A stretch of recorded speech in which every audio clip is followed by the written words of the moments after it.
Let's now talk about the Taliban's biggest problem, the Panjshir Valley. It's located north of Kabul. It's the smallest province of Afghanistan and the only one to not have fallen to the Taliban. The terror group has surrounded the valley.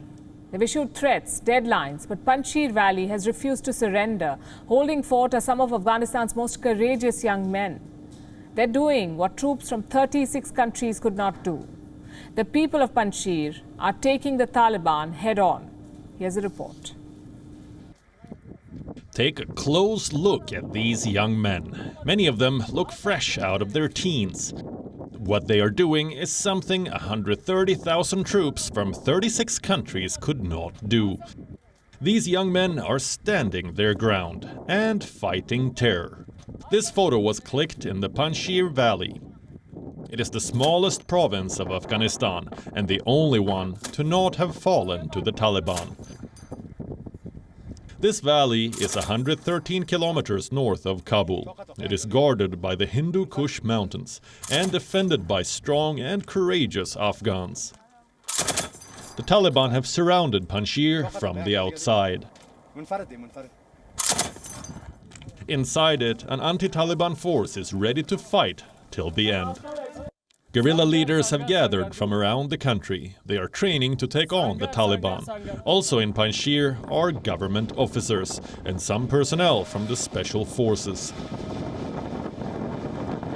They have retreated from their posts and have joined the anti-Taliban force in the valley. These personnel have brought along with them hundreds of Humvees, armored cars and helicopters. The post vice president Amrullah Saleh is in Panjshir too. There are terrains to be avoided, he tweeted some 24 hours ago. Panjshir is Afghanistan's bastion of resistance. In fact, it has always been one. In the 19th century, for example, when the British Empire tried to conquer Afghanistan, Panjshir remained untouched. The Soviets, too, had a hard time conquering the valley in the 1980s. On the 23rd of August, the Taliban had given the Panjshir Valley 4 hours to surrender.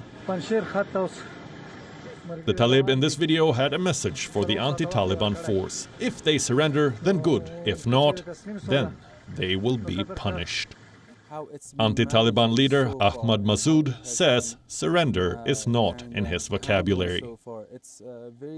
I am in my sanctuary, I am in my stronghold, Panjshir Valley. He is the son of Ahmad Shah Massoud, who was one of the most prominent leaders of anti-Soviet resistance. He was also a popular anti-Taliban face. Ahmad Shah Massoud was assassinated just 2 days before the 9/11 attacks.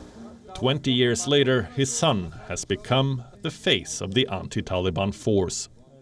He is leading what is being called Resistance 2.0.